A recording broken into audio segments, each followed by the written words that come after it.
এক জান্নাতি সাহাবীর আমল। হযরত আনাস ইবনে মালিক রাদিয়াল্লাহু তাআলা আনহু বলেন, আমরা রাসূলুল্লাহ সাল্লাল্লাহু আলাইহি ওয়াসাল্লাম এর দরবারে মসজিদে নববীতে উপবিষ্ট ছিলাম। তখন তিনি বললেন, তোমাদের নিকট এখন একজন জান্নাতি মানুষ আগমন করবেন। এতএব একজন সাহাবী আগমন করলেন। তার দাড়ি থেকে অজুর পানি ফোঁটা ঝরে পড়ছিল। তিনি তার বাম হাতে জুতা নিয়ে মসজিদে প্রবেশ করিলেন। তার পরের দিনও নবী করিম সাল্লাল্লাহু আলাইহি ওয়াসাল্লাম আমাদের অনুরূপ কথা বললেন এবং প্রথম দিনের মতো সেই সাহাবী আগমন করলেন। যখন তৃতীয় দিন হলো, নবী করিম সাল্লাল্লাহু আলাইহি ওয়াসাল্লাম সেই কথা আবার বললেন এবং যথারীতি সেই সাহাবীর পূর্বে অবস্থান আগমন করিলেন। নবী করিম সাল্লাল্লাহু আলাইহি ওয়াসাল্লাম যখন আলোচনা শেষ করে উঠে দাঁড়ালেন, তখন হযরত আব্দুল্লাহ ইবনে আমর ইবনুল আস রাদিয়াল্লাহু তাআলা আনহু সেই সাহাবীর অনুগামী হলেন। তিনি তাকে বললেন, আমি আমার পিতার সাথে ঝগড়া করে শপথ করেছি 3 দিন পর্যন্ত তার ঘরে যাব না। এই 3 দিন আমাকে যদি আপনার ঘরে থাকার সুযোগ করে দিতেন তবে আমি সেখানে থাকতাম। তিনি বললেন, হ্যাঁ। বর্ণনাকারী হযরত আনাস রাদিয়াল্লাহু তাআলা আনহু বলেন, হযরত আব্দুল্লাহ রাদিয়াল্লাহু তাআলা আনহু বলতেন, তিনি তার সাথে সেখানে সেই 3 রাত অতিবাহিত করলেন।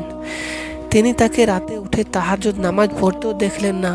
তবে তিনি যখন ঘুমাতেন, বিছানায় পার্শ্ব পরিবর্তন করতেন, তখন আল্লাহর জিকির করতেন। হযরত আব্দুল্লাহ রাদিয়াল্লাহু তাআলা আনহু বলেন, তার মুখ থেকে কিন্তু ভালো কথা ছাড়া কোনো মন্দ কথা শুনিনি।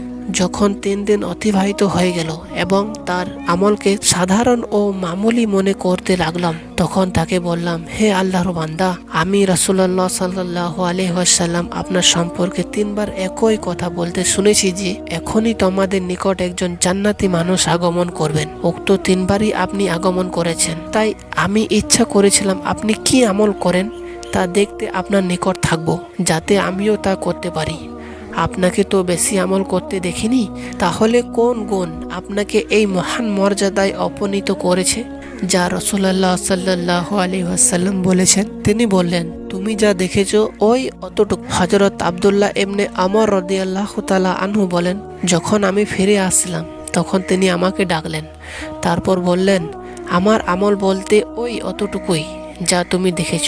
তবে আমি আমার অন্তরে কোনো মুসলমানের প্রতি বিদ্বেষ পোষণ করি না এবং আল্লাহ তাআলা কাউকে কোনো নিয়ামত দান করলে সেই জন্য তার প্রতি হিংসাও রাখি না। হযরত আব্দুল্লাহ ইবনে আমর রাদিয়াল্লাহু তাআলা আনহু বলেন, এই গুণই আপনাকে এত বড় মর্যাদা উপনীত করেছে, আর সেটাই আমরা করতে পারি না। মুমিনদের করণীয় হলো মুত্তাকি ও নেককার লোকেদের আমল আগ্রহ ও মনোযোগের সাথে পর্যবেক্ষণ করা এবং অনুকরণের নিমিত্তে সেই গুণ অর্জন করা যথাসাধ্য চেষ্টা করা। প্রয়োজনে তাদের নিকট অবস্থান করে তাকে সান্নিধ্য গ্রহণ করা। যেমন আল্লাহ তাআলা ইরশাদ করেছেন, তারা ছিলেন এমন লোক যাদেরকে আল্লাহ হিদায়াত দান করেছেন, সুতরাং তুমিও তাদের পথে অনুসরণ করো। সূরা আনআম আয়াত নম্বর 90। হযরত আব্দুল্লাহ ইবনে আমর রাদিয়াল্লাহু তাআলা আনহু এই প্রেরণা থেকেই ওই সাহাবের নিকট অবস্থান করেছেন। আর হাদিসে সেই স্পষ্ট বক্তব্য যা সহজেই বোধগম্য।